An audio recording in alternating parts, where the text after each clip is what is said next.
Isasagawa natin ngayon ang pagbabasbas ng korona ng Adbiento. Mahal na Ama, nagtitipon po kami rito sa ngalan ni Jesus, ang iyong bugtong na anak. Hiningi po namin sa iyo na bendisyonan mo po ang koronang ito na nagpapaalala sa amin ng patuloy at walang katapusan ng iyong pag-ibig sa amin. Napakalaki ng pagmamahal mo sa amin, kaya ibinigay mo sa amin ang iyong anak na si Jesus. Tulungan mo po kaming maghanda ng aming mga puso para maipagdiwang ang kanyang pagdating sa araw ng Pasko. Ngayon naman po ay sisindihan ang unang kandila na sagisag ng bilang ng linggo bago dumating ang araw ng Pasko.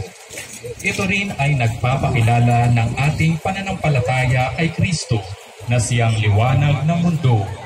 Naway papag-alapin natin ang pag-ibig at pananampalataya kay Kristo ating Panginoon. Habang inilawan namin ang kandilang ito, tulungan mo po kami, Amang Diyos, na makaalala na si Kristo ang tanging ilaw na makatutunaw sa kadiliman ng mundo.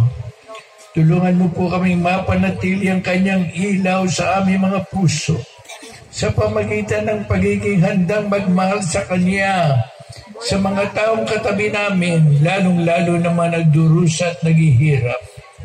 Ang lahat ay alang-alang sa ikaluluwalhati ng iyong dakilang pangalan. Amen.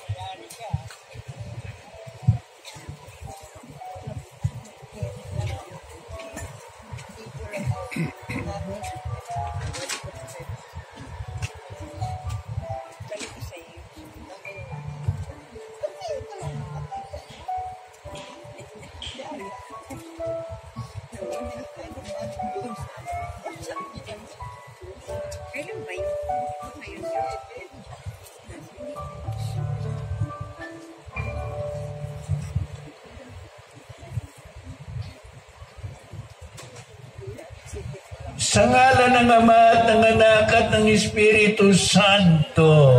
Amen. Sumainyo ang Panginoon. At sumainyo rin. Mga minamahal na kapatid, ihanda natin ang ating mga puso sa pagdating ni Kristong ilaw ng mundo. Tayo'y magsisi sa ating mga kasalanan sapagkat yan ang kanyang kahilingan sa atin. Inamin ko sa inyo mga kapatid, na lubha akong nagkasala sa isip, salita at sa gawa at sa aking pagkukulang. Kaya sinasamo ko sa mahal na Birheng Maria at sa lahat ng mga anghel at mga banal at sa inyo mga kapatid na ako ay ipanalangin sa Panginoong ating Diyos. Kawan tayo na makapangyarihan Diyos, patawarin tayo sa ating mga kasalanan at patnubayan tayo sa buhay na walang hanggan. Amen.